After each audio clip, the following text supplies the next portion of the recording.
నమస్కారం, SRTV news కి స్వాగతం. హెడ్లైన్ చూద్దాం.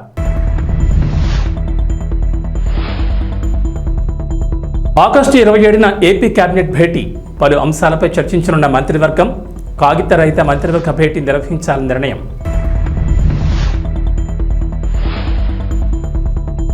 ఆధార్ కార్డు లేని వారికి గుడ్ న్యూస్. ఆధార్ ప్రత్యేక క్యాంపుల నిర్వహణ. ఆగస్టు 20 నుంచి 24 వరకు ప్రత్యేక క్యాంపులు.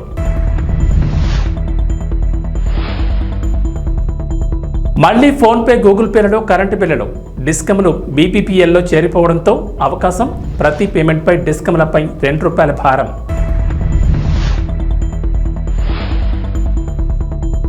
తెలంగాణలోని 7 జిల్లాల్లో భారీ వర్షాలు. వాతావరణ శాఖ హెచ్చరికలు జారీ.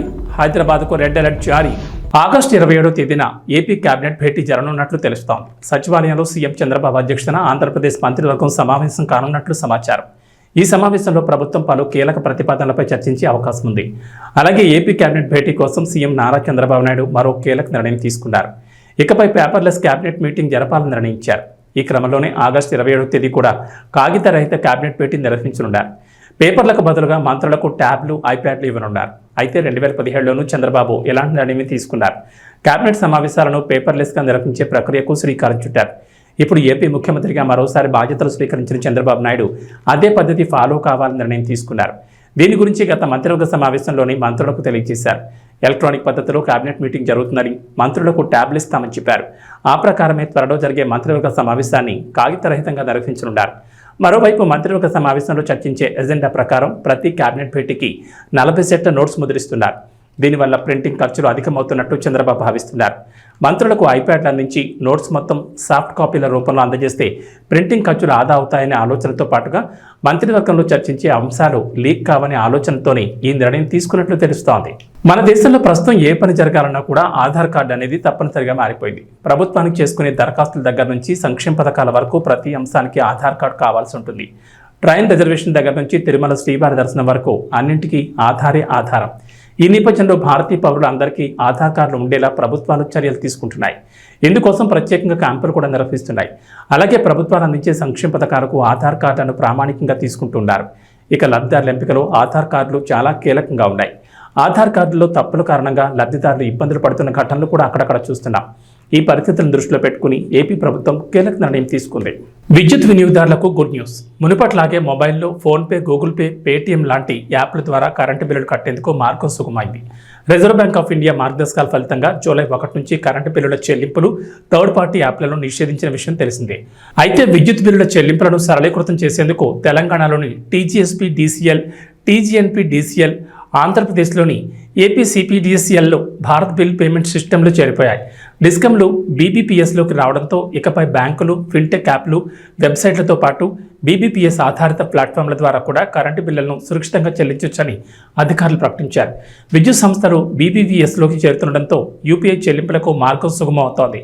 హైదరాబాద్ కేంద్రంగా ఉన్న టీజీఎస్పీ డీసీఎల్ ఇప్పటికే ఫోన్పే ద్వారా చెల్లింపులను స్వీకరిస్తోంది. మిగతా సంస్థల్లోనూ చర్చిస్తున్నామని, గూగుల్ పే, అమెజాన్ పే ద్వారా కూడా రాబోయే రోజుల్లో చెల్లించవచ్చని ఓ అధికారి తెలిపారు. కాంగ్రెస్, బీజేపీల మధ్య విమర్శలు ఆ రెండు పార్టీలకు బీఆర్ఎస్ ప్రధాన అస్త్రంగా కనిపిస్తోంది. బీజేపీలో బీఆర్ఎస్ విలీనమంటూ కాంగ్రెస్ పార్టీ నేతలు విమర్శలు చేస్తుండగా కాంగ్రెస్లోని బీఆర్ఎస్ విలీనమవుతుందంటూ బీజేపీ నేతలు ఎదురుదల చేస్తున్నారు.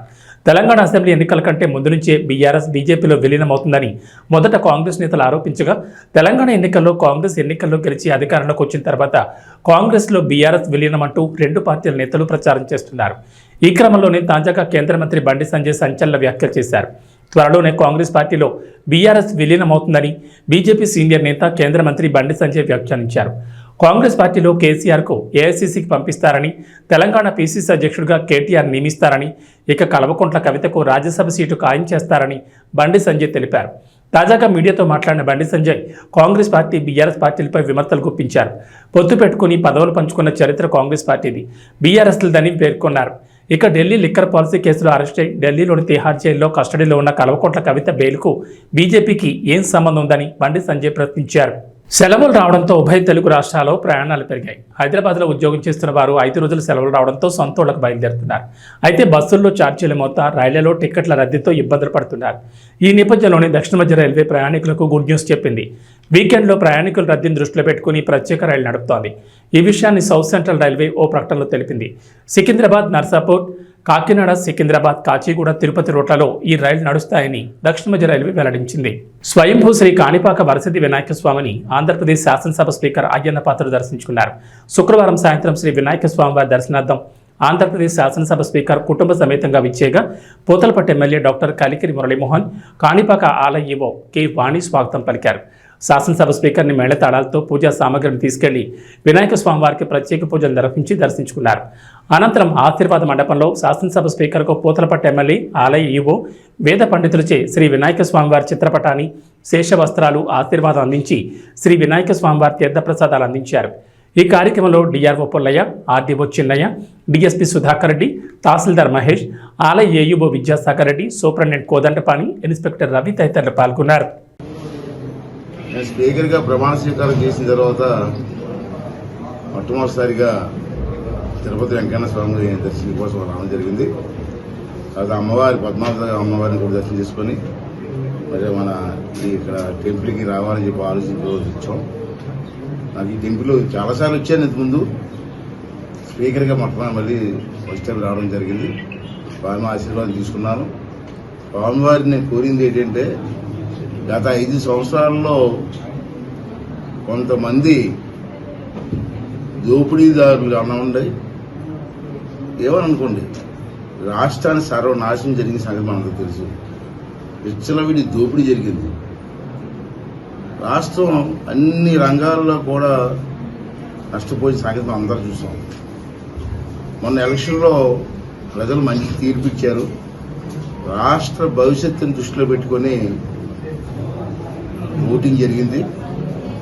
మళ్ళీ ఒక కష్టపడి పనిచేసే నాయకుడికి అవకాశం ఇచ్చారు. అందుకే నేనేమన్నానంటే, ఇవాళ భగవంతుని 3 టెంపుల్స్ కలిసినప్పుడు ఈ రాష్ట్ర భవిష్యత్తుని దృష్టిలో పెట్టుకొని ఆ రోజు వెంకటేశ్వర స్వామిని కానీ, పద్మావతి అమ్మవారిని కానీ, ఇలాగా మన వినాయక స్వామిని కానీ ఈ రాష్ట్రానికి ఆశీర్వాదం ఇవ్వాలి. నష్టపోయిన ఈ రాష్ట్రానికి ఒక భవిష్యత్తుని కల్పించమని, ఒక మాటను నమ్మి రాష్ట్ర భవిష్యత్తు కోసం ఓటేసిన ప్రజలకి ఒక భరోసా కల్పించమని చెప్పి భగవంతుని నేను కోరుకోవడం జరిగింది. ఎందుకంటే మనం చూసాం, నిన్నే ఆగస్టు 15 జరిగింది. మనంతా కూడా పండగ చేసుకున్నాం స్వతంత్ర దినోత్సవాన్ని. 78 సంవత్సరాలు అయిపోయింది స్వతంత్రం వచ్చి. ఆ రోజు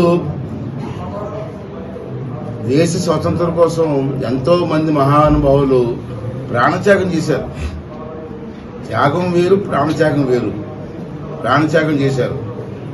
అంటే నేనేమంటానంటే, ఇప్పటికీ కొంతమంది మాట్లాడుతుంటారు, ఏం చేశారు, ఏం జరిగింది, 78 సంవత్సరాలు అయింది, ఏం జరిగింది అంటే, జరిగింది, జరగకపోవడం లేదు. ఆ రోజు పెద్దలు ఆశించి ఇచ్చారని మనకి స్వతంత్రాన్ని, మనకు మాట ఇచ్చారు, నేను ప్రాణత్యాగం చేసేది సరే మీకు స్వతంత్రాన్ని ఇస్తానని. ఆ మాట నిలబెట్టుకున్నారు. వాళ్ళు ప్రాణాలు కూడా ఇచ్చారు. వాళ్ళు ప్రాణత్యాగం వల్ల స్వాతంత్రం వచ్చి 78 సంవత్సరాలు అయింది. చాలా రంగాలు ఇంప్రూవ్ అయ్యాం, కాదనట్లేదు. అయితే నేనేమంటానంటే, ఆ పెద్దలందరూ కూడా ప్రాణత్యాగం చేసి స్వాతంత్రాన్ని మాకు ఇచ్చారు. ఇచ్చి వాళ్ళు వెళ్ళిపోయారు. ఇప్పుడు మన బాధ్యత ఏంటి?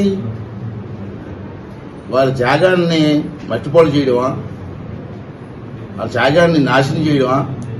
వాళ్ళు మనకి ఇచ్చినటువంటి బహుమతిని ఇంకా మెరుగుపరిచి ఈ రాష్ట్ర భవిష్యత్తుని ముందుకు తీసుకెళ్లి అన్ని రంగాల్లోనూ కూడా అభివృద్ధి చేసి మన ప్రాంతాన్ని అభివృద్ధి చేయడం కృషి చేయాలన్నది నా భావన. ప్రజల ప్రాణాలను కాపాడే వైద్యులకు పటిష్టమైన భద్రతను కేంద్ర రాష్ట్ర ప్రభుత్వాలు కల్పించాలని, కలకత్తాలో జరిగిన అమానవీయ ఘటన తిరిగి పునరావృతం కాకుండా కఠినమైన చర్యలు తీసుకునేలా నిబంధనలు రూపొందించి చట్టం తీసుకురావాలని శుక్రవారం తిరుపతి రుయా హాస్పిటల్ వద్ద ఎస్వి వైద్య కళాశాల స్విమ్స్ వైద్యులు ఐఎంఈ ఆధ్వర్యంలో పెద్ద ఎత్తున నిరసన కార్యక్రమం నిర్వహించారు. ఈ సందర్భంగా వైద్యులు మాట్లాడుతూ, దేశంలో ఎక్కడా ఓ మూల మహిళలపై అత్యాచారాలు, ఘోరమైన సంఘటనలు జరుగుతూనే ఉన్నాయని, వీటికి ప్రభుత్వాలు కఠినమైన నిర్ణయాలు అమలు చేస్తేనే పరిష్కారం అవుతాయని అన్నారు. ప్రజల ప్రాణాలు కాపాడడానికి 24 గంటల పాటు శ్రమించే వైద్యులకు, ముఖ్యంగా మహిళా వైద్యులకు రక్షణ కరువైందన్నారు.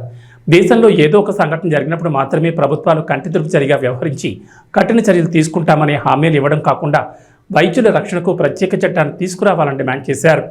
కోల్కతాలో మాలాంటి ఒక పీజీ, ఒక పోస్ట్ గ్రాడ్యుయేట్ పైన జరిగిన ఘోరమైన దుర్ఘటనని ఖండిస్తూ మొత్తం ఆంధ్రప్రదేశ్ ఇంకా ఎలాగ మన టోటల్ ఇండియా మెడికల్ కాలేజెస్ అన్నీ ప్రొటెస్ట్కి దిగాయి. వాళ్ళకి సపోర్ట్గా మన ఆంధ్రప్రదేశ్ మెడికల్ కాలేజెస్ అన్నీ కూడా వాళ్ళకి మద్దతు ఇస్తూ మేము ఇక్కడ ప్రొటెస్ట్ చేయడం స్టార్ట్ చేశాము. ఈ దుర్ఘటన అనేది ఒక డాక్టర్ పైన జరిగింది, ఒక హాస్పిటల్లో డాక్టర్ పైన జరిగిన దుర్ఘటన లాగా ఒక్కటే కాకుండా దీన్ని ఒక మహిళ పైన జరిగిన అఘాయిత్యం లాగా, ఈవెన్ ఒక హ్యుమానిటీ పైన అటాక్ లాగా కన్సిడర్ చేయాలి అని అనుకుంటున్నాం. ఎందుకంటే దీనిపైన ఎక్కడ కానీ మీడియా అవుట్రేజ్ బయట పబ్లిక్కి ఇంకా అవేర్నెస్ రాలేదు. ఏదో హాస్పిటల్లో జరిగిన దుర్ఘటన లాగే పరిగణిస్తున్నారు. కానీ ఒక ఆడపిల్ల పైన ఒక వర్క్ ప్లేస్లో, ఇప్పుడు ఇంటి నుంచి బయటికి ఒక వర్క్ ప్లేస్కి రీచ్ అయ్యేంత వరకు రోడ్డులో ఎంత అన్సేఫ్గా ఆల్రెడీ ఉమెన్ ఫీల్ అవుతున్నారు. మళ్ళీ వర్క్ ప్లేస్కి రీచ్ అవ్వగానే ఇక్కడ ఒక సెక్యూర్ ఎన్వైర్న్మెంట్ ఎక్స్పెక్ట్ చేస్తారు ఎవరు కానీ. రోడ్డు పైన ఇలాగ జరుగుతుంది ప్రమాదాలని అనుకుంటారు.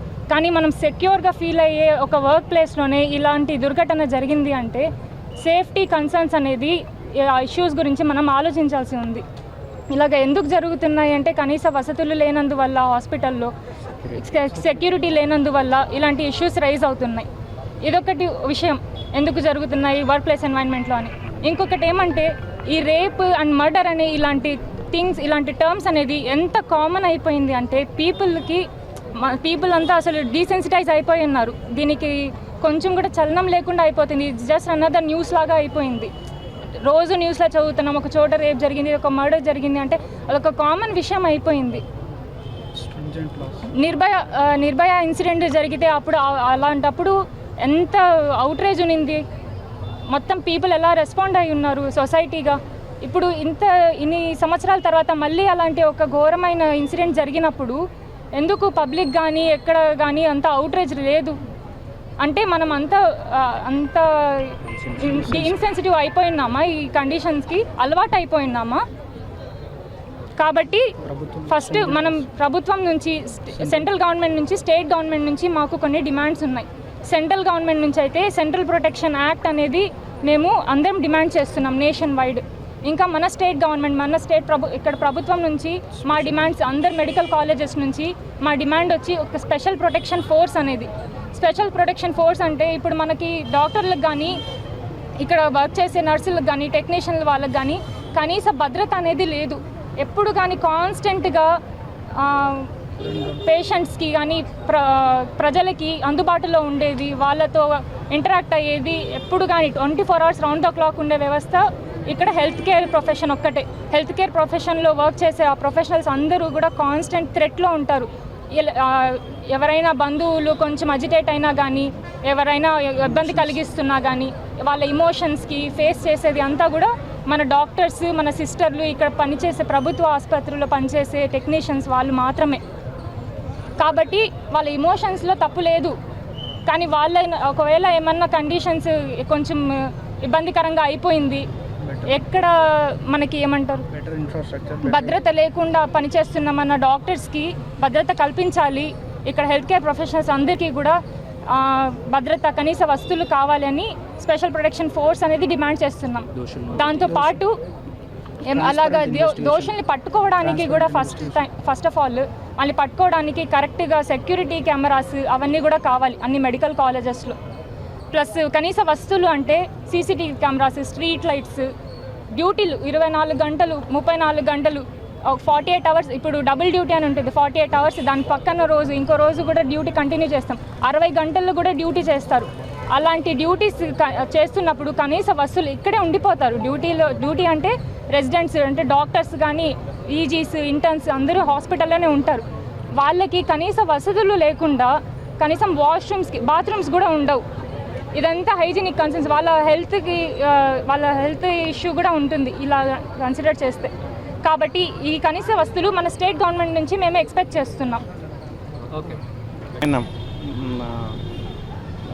దీన్ని నిరసిస్తూ జూనియర్ డాక్టర్సు, పోస్ట్ గ్రాడ్యుయేట్స్ అందరూ కలిసి సమన్వయంగా ఒక ఉద్యమం చేపట్టారు. దానికి గవర్నమెంట్ డాక్టర్స్ అసోసియేషన్ పూర్తి సహకారం అందిస్తోంది. అట్ ది సేమ్ టైం ప్రజలకు ఎలాంటి అసౌకర్యం కలిగించకుండా గవర్నమెంట్ డాక్టర్స్ మొత్తం హాస్పిటల్ విధులన్నిటి కూడా నిర్వర్తిస్తున్నాము. పేద ప్రజలకు ఎలాంటి అసౌకర్యం కలిగించకూడదనే ఉద్దేశంతో చేస్తున్నాం, అంతేగాని వీళ్ళకు మద్దతు ప్రకటించడం కాదు. వీళ్ళు న్యాయమైన కోరికకు మా గవర్నమెంట్ డాక్టర్ అసోసియేషన్ సంపూర్ణ మద్దతు కలిగిస్తుంది. ఒక సెక్యూర్డ్ హైజీనిక్ కండిషన్లో ఒక పోస్ట్ గ్రాడ్యుయేట్ పనిచేయాలి ఆ ఉద్దేశంతో. సో ఆ విధంగా అయినప్పుడు సెక్యూరిటీ ల్యాబ్స్ ఎప్పుడు జరుగుతుందో ఇలాంటి కలకత్తా ఘటనలు చాలా పునరావృతం అవుతాయి. ఇలాంటి పునరావృతం కాకూడదని చెప్పేసి గవర్నమెంట్ డాక్టర్ అసోసియేషన్ తరఫున గవర్నమెంట్ కూడా మేము రిక్వెస్ట్ చేస్తున్నాము. సో సరైన సెక్యూరిటీ, హైజీనిక్ కండిషన్, అంటే వాళ్ళ డ్యూటీ రూమ్స్ అన్నీ కూడా హైజీనిక్గా ఉండేట్టుగా, బాత్రూమ్స్ అవన్నీ కూడా బాగా హైజీనిక్గా ఉండేటట్టుగా కల్పించాలని ప్రభుత్వానికి ఈ సభా వేదికగా మేము చేస్తున్నాము. అలాగే ఈ స్ట్రైక్ వాళ్ళు చేసే స్టూడెంట్స్కు గవర్నమెంట్ డాక్టర్ అసోసియేషన్కు సమన్వయ కమిటీ ఒకటి ఏర్పాటు చేశారు. దాంట్లో 3 డాక్టర్స్ కలిసి ఉన్నాము. సో మన వైద్య విద్యార్థులు వాళ్ళు చెప్పిన వాళ్ళ కోరికలు, వాళ్ళ డిమాండ్స్ అన్నింటిని కూడా హైయర్ అథారిటీకి తీసుకునే విధానికి ఈ సమన్వయ కమిటీ ఉపయోగపడుతుంది. Thank you. బంగ్లాదేశ్లో హిందువులపై జరుగుతున్న దాడిని ఖండిస్తూ శాంతియుత నిరసన ర్యాలీకి రాధా మనోహర్ దాస్ స్వామి ముఖ్య అతిథిగా పాల్గొన్నారు. గత కొద్ది రోజులుగా బంగ్లాదేశ్లో హిందువులపై జరుగుతున్న మారణ హోమాన్ని ఖండిస్తూ తక్షణమే హిందువులను కాపాడాలంటూ హిందూ స్త్రీల మాన ప్రాణాలను రక్షించాలని తిరుపతి తుడా మైదానం నుంచి గాంధీ రోడ్ పంచముఖ ఆంజనేయ స్వామి ఆలయం వరకు నిర్వహించిన శాంతియుత నిరసన ర్యాలీలో రాధా మనోహర్ దాస్ స్వామి, హిందూ ఉపాధ్యాయ సమితి అధ్యక్షులు డేగల మహేష్, బచ్చు ప్రకాష్, అభయ్, హిందూ సేన సభ్యులు, ప్రజలు స్వచ్ఛందంగా పాల్గొన్నారని సనాతన ధర్మ పరిరక్షణ సమితి అధ్యక్షులు చీనేపల్లి కిరణ్ కుమార్ తెలిపారు. ప్రపంచంలోని హిందువులందరూ ఏకమవ్వాల్సిన సమయం వచ్చిందని, లేదంటే హిందువులు అనేవాళ్లు ఉండేవాళ్లని, చరిత్రలో కలిసిపోతామని రాధా మనోహర్ దాస్ స్వామి అన్నారు. బంగ్లాదేశ్ హిందువుల రక్షణకై మొదటగా కలమెత్తిన నాయకుడు పవన్ కళ్యాణ్ అని కిరణ్ కుమార్ అన్నారు. ఈ కార్యక్రమంలో రాధా మనోహర్ దాస్ స్వామి, హిందూ ఉపాధ్యాయ సమితి అధ్యక్షులు డేగల మహేష్, బచ్చు ప్రకాష్, అభయ్, హిందూ సేన సభ్యులు, ప్రజలు స్వచ్ఛందంగా పాల్గొన్నారని సనాతన ధర్మ పరిరక్షణ సమితి అధ్యక్షులు చీనేపల్లి కిరణ్ కుమార్ పాల్గొన్నారు. ప్రియ హిందూ బంధువులారా, మనం తిరుపతిలో ఈరోజు బంగ్లాదేశ్లో జరుగుతున్నటువంటి ఆటవిక, ఘోర, నికృష్ట, అమానవీయ, అక్కడ జరిగేటువంటి కసాయి మోకల దాడులకు బలవుతున్నటువంటి హిందువులకి సంఘీభావంగా ఈ ఘోరాలు ఇకపైన ఆగాలి, ఈ కసాయి మతం ప్రపంచం నుంచి తొలగబడాలి. ఎందుకంటే మన మహేష్ డేగల్ గారు పుస్తకం రాశారు, 8 కోట్ల హిందువుల నర సంహారం అని. ప్రపంచవ్యాప్తంగా మీరు నెట్లోకి వెళ్ళి చూడండి. Millions of Jews, millions of Hindus chop into pieces by this కసాయ మతం. కాబట్టి ఎవడైనా దరిద్రులు అంటే అన్ని మతాలు సమానం అనే వాళ్ళకి కొత్త పేరు దరిద్రులు. దరిద్రం అనే పదం కూడా చిన్న పదం. కాబట్టి ఎవరైనా దరిద్రులు ఉంటే, మరి తిరుపతిలో చెరువులు అవి తక్కువ ఉన్నాయి కాబట్టి చెరువులు పాడు చేయొద్దు, వినాయక చవితికి కావాలి అంటే మీరు భూమి మీద ఉండడం అవసరం లేదని చెప్పడం అన్నమాట. ఎందుకంటే అన్ని మతాలు సమానం అనేది పచ్చి అబద్ధం. ఎందుకంటే మన ఒక్కలమే చెప్తాం, సర్వే జన. కాబట్టి కొనేటప్పుడు తినేటప్పుడు ఎవరి దగ్గర కొనాలో చూసుకోండి, ఎవరి దగ్గర తినాలో చూసుకోండి. మన దేశం బంగ్లాదేశ్కి ఆర్థికంగా రకరకాలుగా హెల్ప్ చేసింది 10 ఏళ్లలో. ఏం చేసినా పావుకి పాలు పోస్తే ఏమిస్తుందో. కాబట్టి విశ్వాసం లేనటువంటి కుక్కను మళ్ళీ అవమానించకూడదు. కుక్కకి విశ్వాసం ఉంటుంది, మొక్క కట్ చేసుకున్న చోట విశ్వాసం అనేది ఎక్స్పెక్ట్ చేయకూడదు. కాబట్టి ఎక్కడ కొనాలో హిందువులారా నిర్ణయించుకోండి, లేదా ఎక్కడ మీకు తీసివేయబడుతుందో కూడా మీరు నిర్ణయించుకోకుండానే జరుగుతుంది. భవిష్యత్తు అదే అవుతుంది. కాబట్టి హిందువులు మెజారిటీగా ఉన్నంతసేపే ప్రపంచంలో ప్రశాంతం ఉంటుంది, భారతదేశంలో ప్రశాంతం ఉంటుంది. అన్నీ ఒకటే అని చెప్పి నపుంసక కబుర్లు చెప్పొద్దు. జై శ్రీరామ్. అలాగే పాకిస్తాన్లో కూడా 40% పైన ఉండేవారు, కానీ వాళ్ళంతా ఏమైపోయారు, 7%కి వచ్చేసారు. వీళ్ళంతా ఎందుకు అలా వచ్చేసారు? ఎందువల్లంటే మన తగు జాగ్రత్తలు తీసుకోక, ఎక్కడైతే ఆ జిహాదీ మోక, ఆ రాక్షస మోక పెరుగుతుందో అక్కడ మానవ ప్రాణాలకు విలువ ఉండదు. మొన్నొక వీడియో మీరు చూసుంటారు, ఆడపిల్లని, హిందూ అమ్మాయిని, నానా ప్లీజ్ వాయిస్ హర్ష గారు ప్లీజ్, ఆడపిల్లని, హిందూ అమ్మాయిని ఆ పిశాచి మతం ఆడపిల్లలో బట్టలు తీస్తే ఈ పిశాచి రాక్షస మోక ఎలా నాశనం చేసిందో వీడియో తీసి మరి. కాబట్టి వాళ్ళ దాంట్లో ఎడారి మతాల్లో స్త్రీకి విలువ లేదు, ఒక్క మంచి స్త్రీని వాళ్ళు చూపించలేరు. ఎందుకంటే వాళ్ళకి ఓన్లీ కాన్సెప్టు వాడుకోవడమే తప్ప. కాబట్టి అన్ని మతాలు సమానమైన దరిద్రులారా, నీచులారా, నికృష్టులారా, వాళ్ళ మతాల్లో కూడా మంచి అమ్మని చూపించండి. ఈరోజు వరలక్ష్మి వ్రతం, మనం తల్లిని చూపించగలం. మట్టిలో అమ్మని చూస్తాం, భూమాత అంటాం. నీళ్ళల్లో గంగమ్మని చూస్తాం, డబ్బులో లక్ష్మీదేవిని చూస్తాం, పుస్తకంలో సరస్వతి దేవిని చూస్తాం, అన్నంలో అన్నపూర్ణను చూస్తాం. ఇది మన సంస్కృతి. అన్ని మతాలు సమానం అంటే నేను కొత్త చెప్పులు కొనుక్కున్నాను. ఇందు మూలంగా అందరికీ తెలియజేయబడుతుంది. జై శ్రీరామ్, జై శ్రీరామ్. చియాన్ విక్రమ్ తంగలాన్ టోనీ ప్రకటించిన సంగతి తెలిసిందే. శుక్రవారం జరిగిన థ్యాంక్స్ మీట్ లో విక్రమ్ స్టేజ్ మీద ఈ అనౌన్స్మెంట్ చేశాడు. తంగలాన్ అందరూ బాగా ఆదరిస్తున్నారు కాబట్టి పార్ట్ 2 కూడా ప్లాన్ చేశాం. ఇందులో చెప్పడానికి 100 స్టోరీలు ఉన్నాయి. రంజిత్ కథ రెడీ చేశాక పార్ట్ 2ని పట్టాలెక్కిస్తామని విక్రమ్ స్టేజ్ మీద అనౌన్స్ చేశాడు. కానీ అసలు తంగలాన్ మూవీ కమర్షియల్ గా లాభాన్ని తెచ్చిపెడుతుందా, బ్రేక్ ఈవెన్ అవుతుందా అన్నది చూడాలి. చియాన్ విక్రమ్ ఓ సినిమా కోసం తన పాత్ర కోసం 1000% ఎఫర్ట్స్ పెడుతూ ఉంటాడు. కానీ సక్సెస్ మాత్రం ఓ 50% కూడా రాదు. విక్రమ్ పడే కష్టానికి తగ్గ స్థాయిలో హిట్ వచ్చి చాలా కాలమే అయింది. అపరిచితుల తర్వాత విక్రమ్ స్థాయిలో ఒక్క హిట్ కూడా పడలేదు. ఎన్నో సినిమాల్లో ఎన్నెన్నో ప్రయోగాలు చేశాడు, కానీ ఏదీ వర్కౌట్ కాలేదు. మనోహరుడు, నాన్న, పొన్నియిన్ సెల్వన్ 1, 2 ఇలా ఎన్నో ప్రయోగాలు చేశాడు. కానీ విక్రమ్కు కమర్షియల్గా మరో మెట్టు ఎక్కించలేకపోయాయి. ఇక వాతావరణ విషయానికి వస్తే తెలంగాణలో వరుణుడు తన ప్రతాపం చూపిస్తున్నాడు. రాష్ట్ర రాజధాని హైదరాబాద్తో పాటు పలు జిల్లాల్లో భారీ వర్షాలు కురుస్తున్నాయి. ఈ క్రమంలోనే వాతావరణ శాఖ అలర్ట్ జారీ చేసింది. ఈరోజు రాష్ట్రంలోని 7 జిల్లాల్లో భారీ వర్షాలు కురిసే అవకాశం ఉందని వాతావరణ శాఖ అంచనా వేసింది. సంగారెడ్డి, వికారాబాద్, మహబూబ్నగర్, వనపర్తి, నాగర్ కర్నూల్, జోగులాంబ, గద్వాల, నారాయణపేట జిల్లాలో విస్తారంగా వర్షాలు కురిసే అవకాశం ఉందని తెలిపింది. భారీ వర్షాలు కురిసే ఛాన్స్ ఉన్నందున ఆయా జిల్లాలకు వాతావరణ శాఖ హెచ్చరికలు జారీ చేసింది. ఆయా జిల్లాలకు ఎల్లో అలర్ట్ జారీ చేసింది. ఈ నేపథ్యంలో ఆయా జిల్లాల ప్రజలు అప్రమత్తంగా ఉండాలని వాతావరణ శాఖ సూచించింది. ఇదిలా ఉంటే నిన్న హైదరాబాద్ సహా కరీంనగర్, మెదక్, జగిత్యాల, సిద్దిపేట, నిజామాబాద్ జిల్లాల్లో భారీ వర్షం కురిసింది. ఇక హైదరాబాద్లోని పలు ప్రాంతాల్లో ఉరుములు, మెరుపులతో పాటు ఈదురుగాలులతో కూడిన జోరు వాన కురిసింది. ఈ క్రమంలో హైదరాబాద్ వాతావరణ శాఖ రెడ్ అలర్ట్ జారీ చేసింది. నగరంలోని ఆయా ప్రాంతాల్లో భారీ వర్షాలు కురిసే అవకాశాలున్నాయని హెచ్చరికలు జారీ చేసింది. ఈ క్రమంలోనే నగరవాసులు అప్రమత్తంగా ఉండాలని సూచించింది. ఏబీ బులెటిన్ విశేషం. నమస్కారం.